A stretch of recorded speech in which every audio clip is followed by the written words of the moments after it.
All right, everybody, welcome back in for Fresh Takes with Russo and Felice. I am Paul Russo, and normally Nick Felice is with me. He's the Felice part, obviously, of this, but Nick had a late work situation pop up, so just go be me tonight. We've done this a couple times in the past year or so, give or take, but just going to be rolling with me tonight, unfortunately. But that doesn't mean we just have to only have 5 minutes of discussion. We'll be going at it for a little while tonight. Got some fun topics to get to. Let's take a quick look. Obviously, with what we got, as I accidentally click on the wrong one, I'm everywhere. NFL Week 5 action, a lot to discuss there, obviously, both on the field and off the field, so we'll touch on pretty much everything there, or try to. College Football Week 6, interesting week. Really the name of the game the past month in college football has been kind of the playoff implication deal. We had another playoff implicating weekend in the college landscape. Will be playoffs that are going on right now. We'll discuss kind of what's been going on so far on the divisional side of things. Obviously, depending upon where our time lies, we may touch on some of the stuff from Wild Card with how the Yankees situation kind of ended up. But I think that might be better off for a different discussion here, probably in a couple weeks, especially post World Series, post baseball season overall. And then the NASCAR playoffs, only 4 more races to go total. We're in the semis, round of 8, so we'll discuss kind of what happened a little bit in the last round. And then moving forward, we're about to look forward to the next 3 races. So plenty to get to tonight. We'll jump right in. This is where me and Nick kind of discuss any opening stuff, but it is what it is. So, Nick, you're here in spirit with us, bud. Nick will be back next. Like I said, just late work situation pop up. Nothing you can do. Happens from time to time. So, let's jump right in. NFL Week 5 action. Good week, in my opinion, for probably most New York football teams for the most part overall. Record-wise may not say it, but we'll discuss the rest of that. I think the name of the game really this past week on-field-wise would be the missed kicks. I don't think I've seen so many missed field goals, missed PATs that had so much implicating factors into a game, right? Look what happened with, specifically in my mind, the Green Bay-Cincinnati game. Mason Crosby, who was 27 for 27 straight going into the fourth quarter and missed 4 straight or 3 or 4 straight. Just absolutely crazy stuff going on there, obviously. And then obviously but Cincinnati's kicker, as I'm going to the deep Rolodex of fantasy football years past, completely. He didn't completely miss the field goal, right, in overtime, but obviously missed the one to force to win the game, and then misses the one to win the game in overtime, which he thought he made. We had a premature celebration, freezing cold, whatever. Absolutely crazy stuff. Last night, for instance, obviously the Colts with Rodrigo Blankenship pretty much really cost the game. I think it was a total of 7 points on the board for them collectively. Obviously enough to win what would have won the ball game. Lamar Jackson had an absolute balling game last night, but Rodrigo Blankenship left points on the board, and that wasn't the only place, right? I mean, Minnesota, Detroit, couple misses there. Obviously with the Patriots and Texans, another missed stuff there. I mean, Kaimi Fairbairn, the kicker for the Texans, 2 years ago was the best kicker in the NFL statistically, and I don't know what's happened the past couple years, whether he's developed the yips or what the deal is there. It happens, obviously, with players across all sports. I think probably the most famous one in my mind probably is Rick Ankiel baseball-wise, or maybe Chuck Knobloch in baseball as well, from a position player standpoint or a pitcher standpoint, but it makes you kind of wonder what's been going on there, how everything's affected him there in Houston. Maybe he just needs to change the scenery or something, but certainly not the same Kaimi Fairbairn that we've been used to. So, I mean, just absolutely crazy stuff. I mean, kickers, man, different breed. different breed. Strange week of special teams probably overall too. I mean, just crazy stuff. We'll touch on the other stuff though. Collegiately speaking, obviously next topic. But looking at the stuff that are across the board, maybe some other major stuff. Want to start then with Buffalo. Certainly a team I think going into the year I kind of undermined slightly. Not because I didn't have, I guess, faith in them. I figured, this would be kind of like a down-to-earth-ish type year. I don't know. I still had them making the playoffs as a wild card, but seeing them dominate just the way they have been, incredible stuff. I think Josh Allen is your early season MVP at this point. I liked him out of college. I tried to stick with him as best I could there the first couple of years there. The way he's come on here now, really the past, maybe NFL year-wise, collectively now 2 years, just been incredible to watch, incredible to witness. It makes you wonder. Good point. I listened to one of the podcasts. I listened to brought this up, and it makes you wonder if you're an AFC East team fan that's obviously not Bills or Patriots in this situation, and we'll bring up, obviously, Jets and Dolphins. You had such a small window of opportunity here now, possibly, to have made moves in order to contend, only for that window to be shut now. Is Buffalo now this team in the AFC East? Now, obviously, it's too early to tell, but this is more or less a hypothesis where is Buffalo now that team that's just going to run the next 13 or so years of the AFC East? I think it's possible at this point. Obviously, a lot determines how that works. Health is the biggest one, right? Tom Brady, outside of 2007, was always healthy, always in the game, always, just being the peak performer. You hope that Josh Allen has in my mind, he's what I would prefer in a quarterback than just what Tom Brady can do. That's just my preference of play. But, his intangibles are just way better in my mind than Brady in a sense, right? Josh Allen runs the ball better, protects the ball a little bit better when he's on the run. Obviously that, ties into that, right?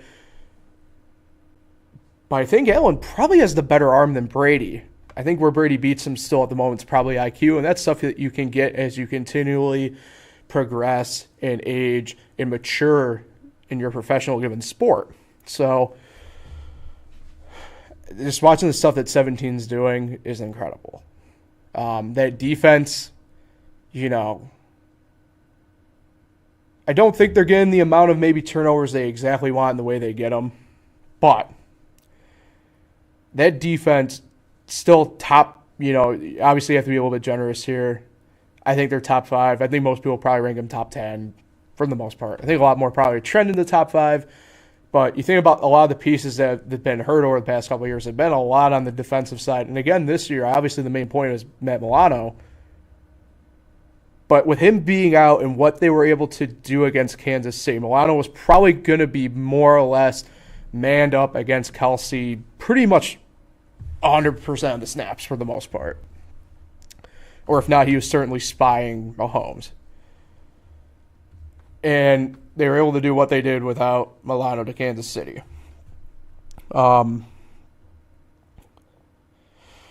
It's tough for me right now to imagine a team coming out of the AFC that probably isn't Buffalo or the Chargers. I know we're still pretty much whatever you want to call it. I'm still calling it like a quarter of the way through the year. Once we get through this week, it's obviously a little bit more with week 6, but through week 5, through a quarter of the year, man, it's tough to see a team, like I said, it's not Buffalo or the Chargers coming out of the AFC. I can understand maybe still if you have some stock in Cleveland. Certainly Baltimore on the rise, right, stock-wise. Obviously, the stuff we want with the Raiders, we'll touch on that. I don't know if we can stock them as high anymore. And then the other teams I think we all kind of thought would be at the very least competitive, right? Pittsburgh. I think a lot of people still kind of leaned on Indy, right? Tennessee. And then probably the most obvious one being Kansas City right now. They aren't performing what we hope. Dolphins as well. They aren't there. And I think it's going to be pretty much a 2-horse race, probably closer to a 3 when Baltimore has their final say. Maybe Cleveland, kind of depends how their season goes with the Ravens at this point. So 2-horse race more than likely, 3-horse potentially in the AFC. couple other key things to get to before we get to the last topic with Gruden and the Raiders. Russell Wilson going to be out here pretty much for sure a month, might be close to 2. First time he's ever been hurt in the NFL to the point where he's missed a start. So fantasy owners, beware. I think a lot of people are just kind of picking up Heineke, Daniel Jones if he's available in some leagues. I think he still isn't a lot. Might be a case too where kind of ride the waiver wire a little bit. Obviously, if a team's on a bye, we're finally getting to the bye weeks this week. Somebody were to, for instance, just drop. I don't know who would be great on a bye. Falcons on a bye this week. Matt Ryan's always decent if you need to plug him in for a week now. Still at this point, if you can try and get somebody like that. I know there's a league I'm in that Jameis is available. I'm guessing he's available in all the leagues. Maybe Jameis is the guy you go for. He's very boom or bust, but at the same time, if you're looking to get somebody in, I mean, that's probably what you got to go with at this point.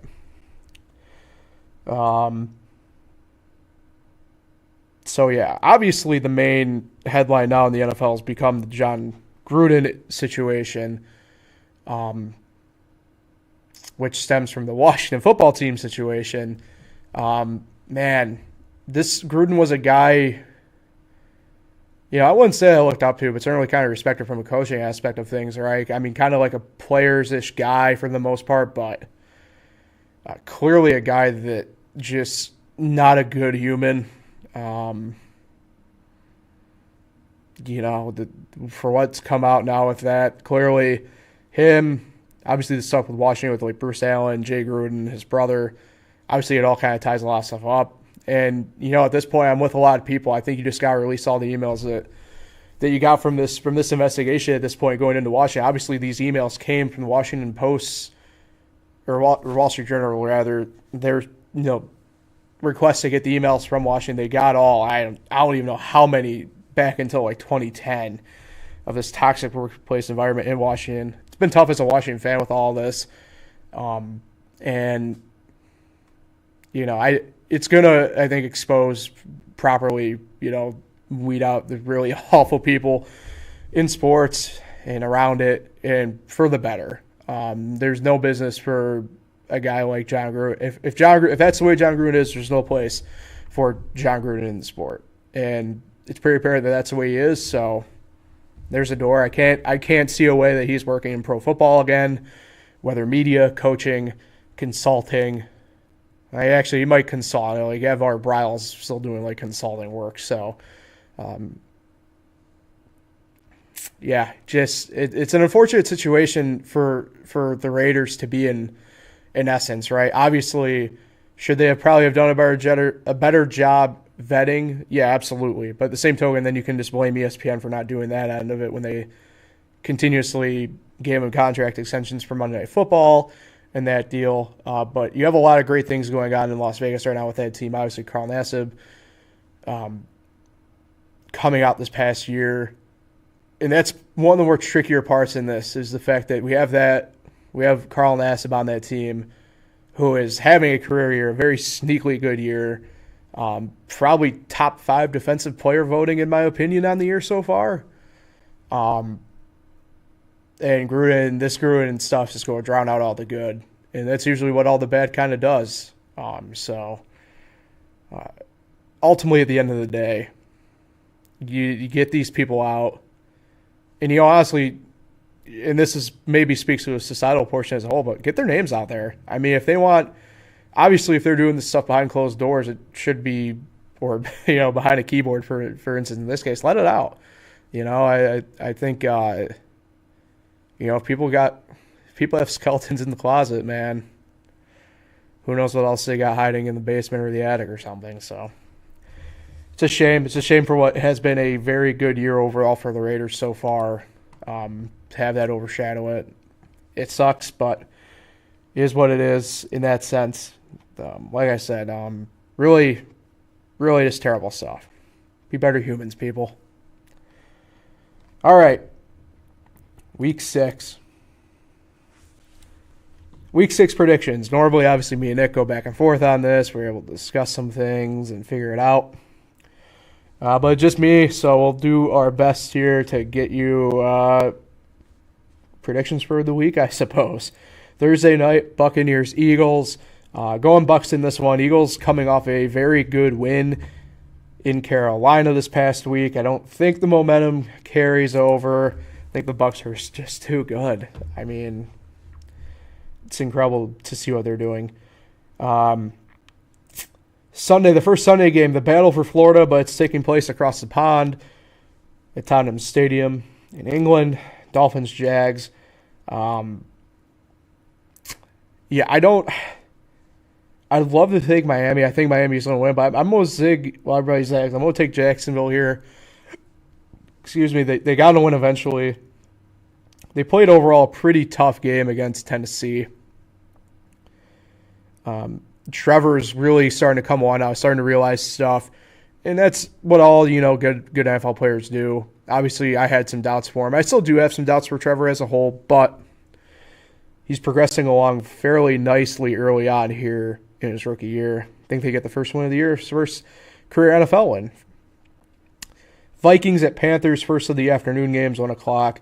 Going to go Panthers here. Minnesota struggling against Detroit. Detroit put up a very good fight against them. I think Panthers bounce back in a good way against the Vikings. Chargers at Ravens, potential rematch in the playoffs, maybe even AFC Championship potential. I'm gonna go Chargers here. Shorter week for the Ravens. Chargers is pretty much coming back. Just doing a normal East Coast trip for them for the most part overall there. So I'm gonna go Chargers. Houston in Indianapolis. Davis Mills looked extremely competent for a change, but obviously, like I said, the kicking situation did not go well for Houston. We'll go the Colts, bounce back win for Carson Wentz. Rams at Giants on 1 o'clock, obviously, in the Meadowlands. We'll go Rams there. Chiefs at Washington. Both teams really need a win in about the worst way. Give the edge, though, to the Chiefs, in my opinion, on this one. Probably going to be a high-scoring affair, though. I would definitely bet the over in that game. Both defenses ranked fairly low. I know Kansas City's fantasy defense-wise is like legitimately 32nd. I think Washington's hovering somewhere in the mid-20s. Actually, probably low 20s now, so or high 20s, technically. Whatever. Go Chiefs on that one. Packers at the Bears. The battle in Midway. Give me the Packers. Bears with a nice win against the Raiders this past week, though. Justin Fields looks to carry the momentum. I don't know if he fully does, but you never know. But I'm going to go Packers. Cardinals. Jumped ahead. My apologies. Last 1 o'clock game on Sunday are the Bengals at the Lions. Both have tough losses coming off from last week. Both in heartbreaking fashion. I saw a different side of Dan Campbell. Wasn't expecting the tears. Happens. I'm gonna go Detroit to get the first win on the year against the Bengals. The only 4:05 game. Cardinals at the Browns. Cardinals continue to roll. Certainly did not play up to the year standard so far last week against 49ers and Trey Lance. They gave them all they could for the most part defensively. Browns, again, similar boat, just different outcome. Definitely didn't have the best game of the year. Did have a nice little bounce back compared to how they won against Minnesota, but they lost it against the Chargers.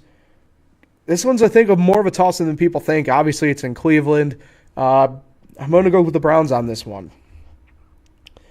425, Raiders at the Broncos. Obviously, a lot of uncertainty going on in the Raiders. Interim head coach. I'm going to go Vic Fangio and the Broncos there. The last 425, last afternoon game on Sunday. Cowboys at the Patriots. Give me the Cowboys in that one. Patriots struggled last week, even though they got the win against Houston. Couldn't get the ball moving really well the first pretty much 3 quarters of that game. Cowboys appear to just be kind of on a roll still. Be interesting to kind of see what happens there overall in the grand scheme of things. I think New England probably keeps it close for a little bit, but I'm going Dallas there. Sunday Night Football, and what was billed at one point to be potential game of the year early on stuff, not even close anymore between the Seahawks and the Steelers, to the point that Al Michaels has taken the week off. Geno Smith versus Ben Roethlisberger. This is going to be quite the game. I'm going to go Seahawks still, though. Ben just still not looking good. He's playing through, I know, multiple injuries right now, to the point where I would just sit him a week, at least give him some breathing space. I don't know when their bye officially is. If you're trying to get to that to be the week, I mean, that might be 1 week too late. You never know, obviously, but I would just, if I'm Tomlin, I would give him just the week off. You got serviceable backups behind him, that can do the job for a week against what is a hurt Seahawks team. But not going to probably happen, so I'm going to go Seahawks. Monday Night Football. Bills at Titans, back-to-back primetime road games for the Bills. Obviously, I think it'd be really cool if that game was Monday night and in Orchard Park, but alas, not quite. Give me the Bills, though, over the Titans on Monday night. Bills are just too good, I think, compared to what the Titans got going right now. So, Josh Allen, early season MVP candidate. All right. So we'll jump to the college side of things. Rough, interesting week. Obviously, A&M upsets Alabama. That's the main headline. We'll start there. Jimbo Fisher, the Nick Saban killer. Really great game. Obviously, A&M was up early, up big early even, and Alabama comes back, and A&M nails the last-second field goal. A&M jumps up into the standings now from unranked. Start of the year ranked, 3-2 coming in last week unranked. Now they're back to being ranked now. Bama tends to get these weird losses every now and then. Happens every other year, give or take. You never know. Like I said, Saban's will get that right. I mean, he's the best college football coach, at least of our lifetime. My lifetime, really. Obviously, you got people like my dad who saw Bear Bryant, so. Other than that, the main games, again, big playoff implicating games for the most part. We'll start, however, in that regard, though, keeping close to home at Syracuse, Dino choking a game away. Tough time to be a season ticket holder. Obviously, going into this weekend's Clemson Friday night, we had won that game, I'd be on the cloud nine right now, thinking we'd smoke Dabo, but when you're up 21-10 going pretty much de facto into halftime, there was a couple minutes left on the clock. And with a kicker who has never attempted a kick outside of 50 yards before, declined the penalty all day, it's not that difficult. Instead, you gave Wake Forest an opportunity at first down, which they did, which turned into a touchdown. The vibe inside the Dome in the first half of where that penalty was incredible. Obviously, it was not a packed house, which is really disappointing given the fact it was family weekend at Syracuse. Still had a fairly solid student section, though. I've been really impressed with how the student section come out. Obviously, I think a lot of it has to do with they can just get out now and go to the games, which they couldn't do last year. But, I mean, you have to give a lot of props to the students for coming out and being as loud and supportive as they have been. I mean, first time in a number of years I've really picked up on that. But the vibe inside the Dome after what happened with the touchdown from Wake after the declined penalty, it's 180 the mentality in the Dome. Like, I remember turning to the one guy that we sit next to and going, like, they're just sucking us back in like they usually do. But, I mean, this time we felt good. I mean, the key part is you have to remember, Wake was up 10-7.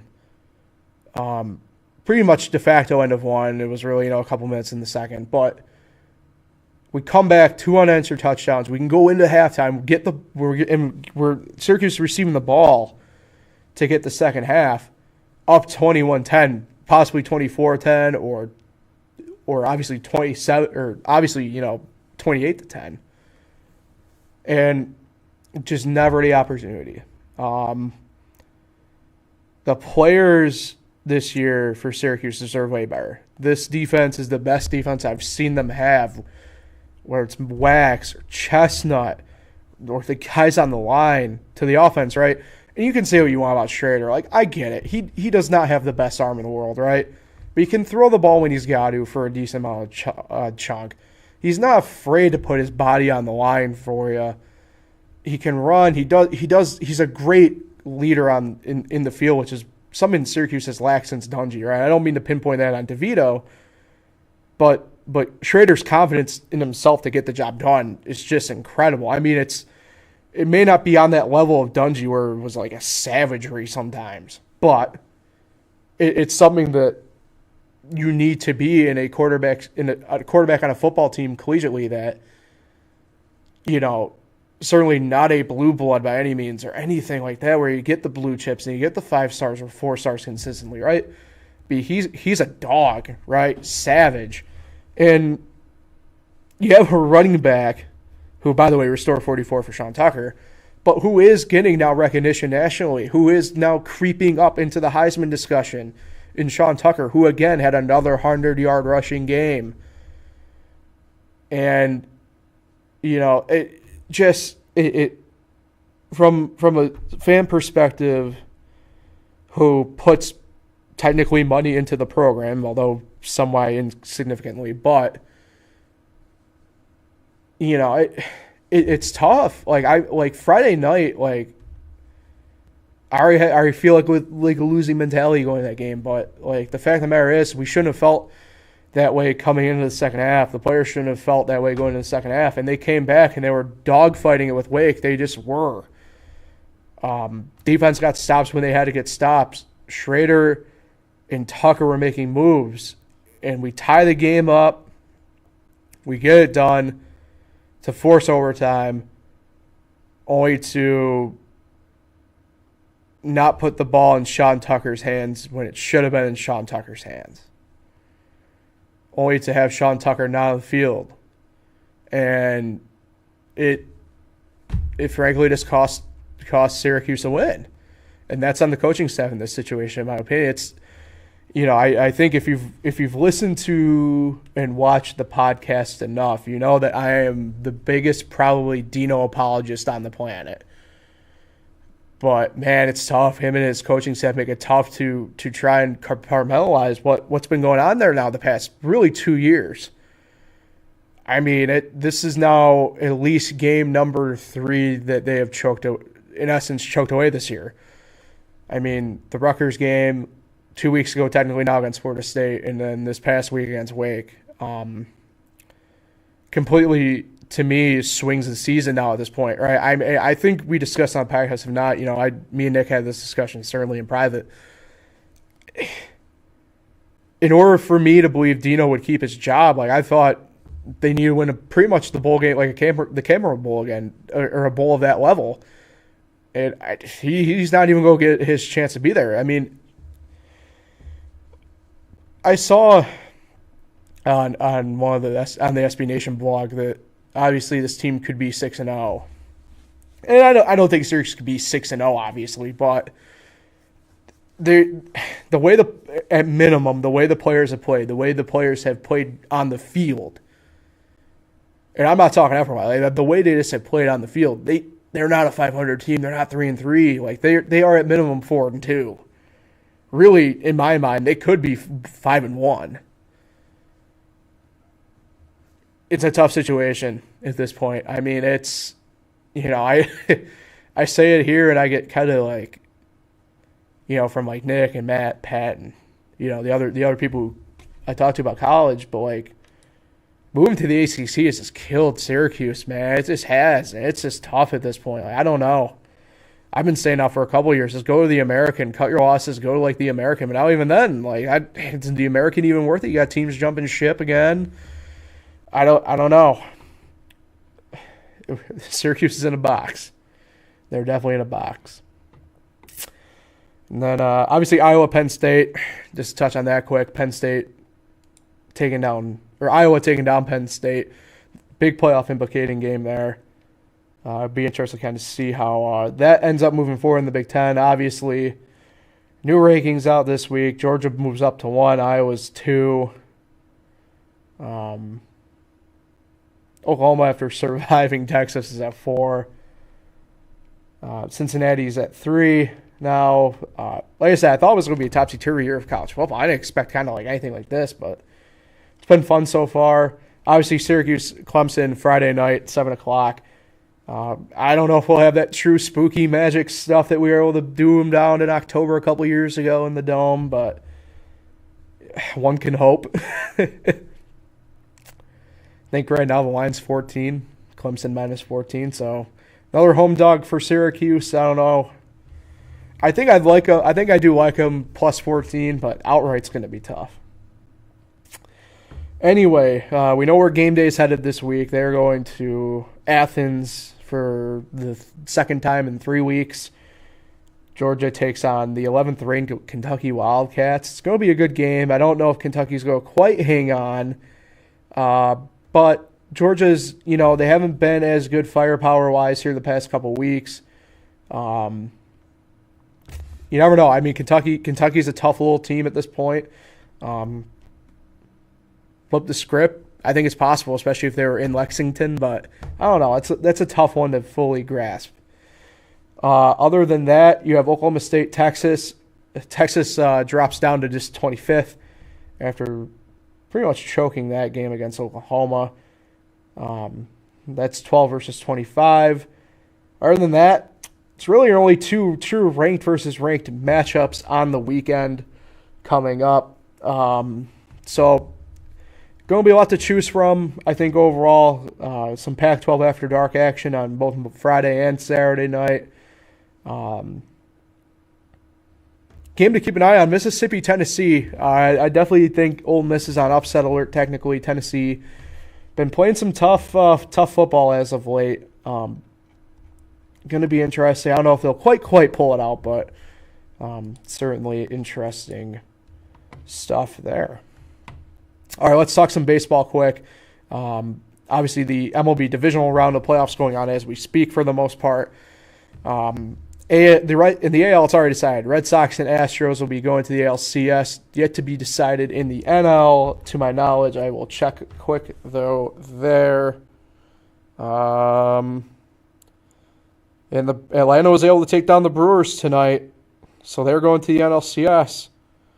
Giants are looking to finish off the Dodgers, so we could, by the end of the night, have our NLCS and ALCS completely set.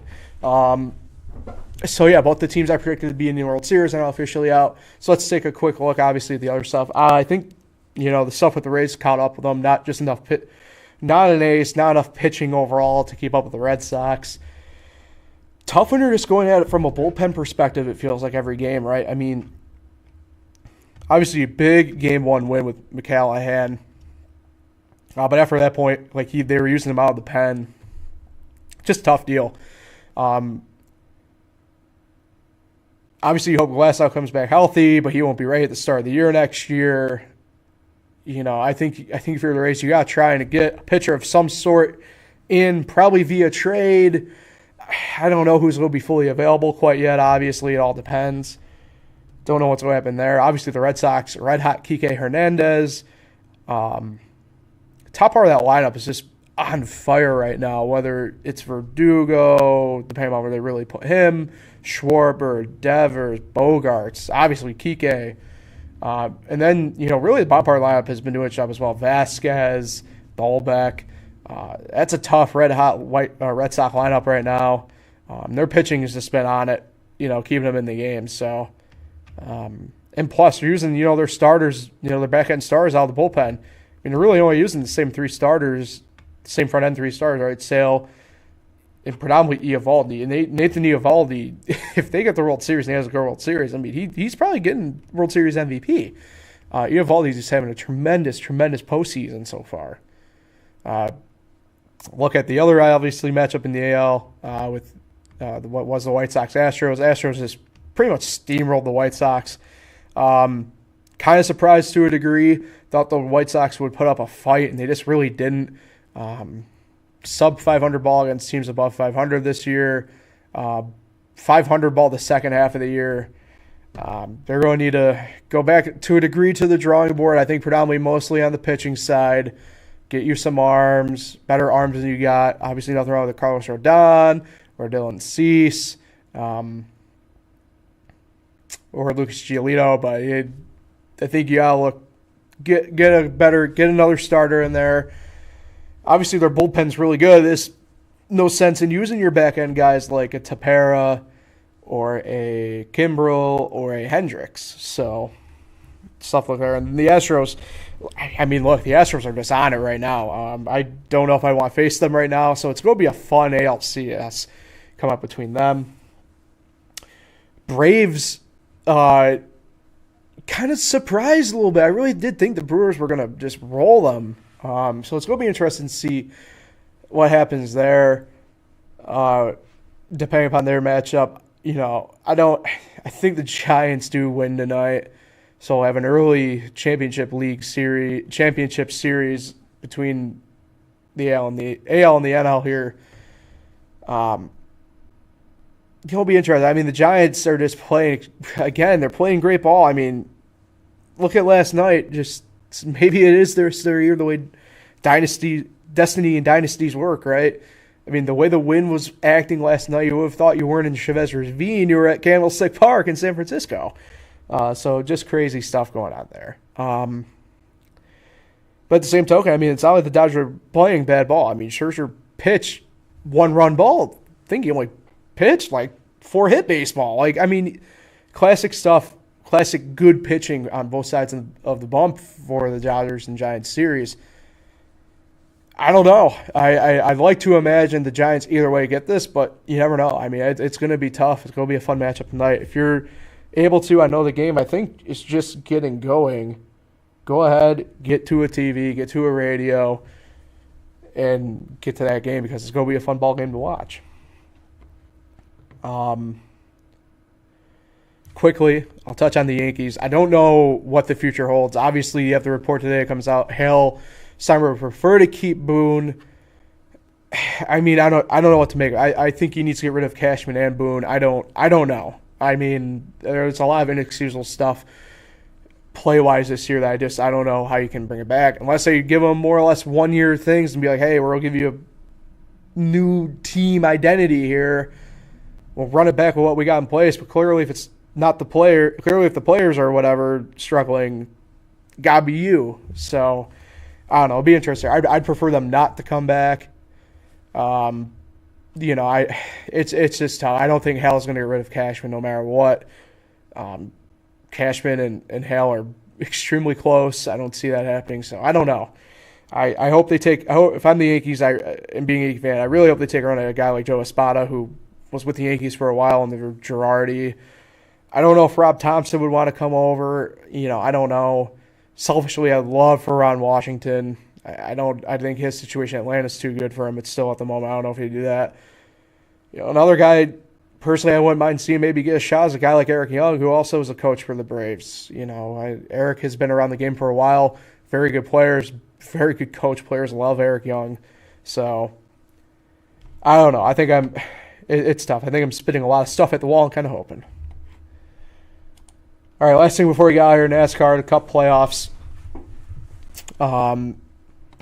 Was it fun and interesting round of 12? Obviously, Denny winning at Vegas. The Vegas race was pretty ho-hum, nothing special. Obviously, Talladega, we discussed it last week with Bubba winning. Big stuff there. And then at the Roval this past week in Charlotte, Kyle Larson picked up the win, but the Roval was absolute chaos, absolute anarchy. Borderline had some very major playoff implications happen between Chase Elliott and Kevin Harvick. So it'll be interesting to kind of see what makes of that. Harvick's out of the playoffs. Chase still in. Your top 8 guys who made it: Larson, Denny Hamlin, Martin Truex Jr., Ryan Blaney, Kyle Busch, Chase Elliott, Logano, and Brad Keselowski. Hypothetically, if the playoffs ended today and they were going right to the final race in Phoenix, it'd be Kyle Busch, Chase Elliott, Joey Logano, and Brad Keselowski out. Larson, Hamlin, Truex, and Blaney in. So 2 mile-and-a-halfs and a half-mile short track. First round, nothing like the championship race in Phoenix track-wise. So at that point, it's tough to kind of gauge maybe who would have the edge. I don't know. Texas is a hard race to judge. as well as Kansas. It's going to be your usual suspects, as I call them, towards the front, right? Your Gibbs cars, your Hendrick cars, that type of deal for those two. I have a hard time believing this the way this year's panned out. Larson and Hamlin don't take those two races to some degree. So I'm going to pencil them in pretty much to the Final Four with that realm. Martinsville's going to be a big wild card type race. There'll be a lot of being made. Going to be some stuff there. I'm going to go Ryan Blaney getting the win there and moving his spot to Phoenix. So at that point, there's one spot left. Who gets it? Honestly, I think it's going to be Truex. I think it's going to be those top four. They've been the best four all year. Usually kind of cream rises to the top. Overall in the playoffs, usually one of the favorites doesn't make that Final Four. I don't think that happens this year. I think everybody's just kind of too good. Just look at the way everything's kind of broken down playoff-wise, right? Denny, Truex, Larson is one.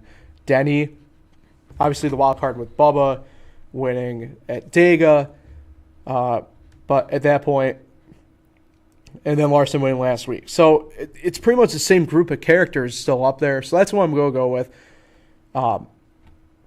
in that sense. Obviously, it's going to be a fun, really 3-week stretch here because the Chase Harvick rivalry is now completely evolved. I think caps off the lid there.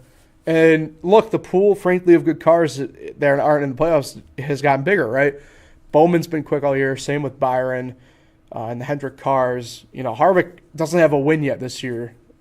He's going to want to get a win. If he's an opportunity to win, he's going to use the bumper. He's going to get you out of the way. If you're one of the championship guys, you don't want that issue to be happening with you. So, going to be a lot of fun stuff there. All right. So make sure you tune in to that. Tune in to all the sports going on. As always, appreciate everybody for tuning in and listening, whether it was live or after the fact. I'm looking out here. My voice is starting to hurt. Throat's starting to hurt. Nick should be back. Plan on being back next week. As always, like, share, subscribe, all the fun stuff for us to help us and help Finger Lakes One. They do a great job in helping us out and keeping us going. So appreciate that. I have nobody to shout out today, so I can't pick that up for Nick. So I'll catch everybody next week here on the Fresh Inks Podcast.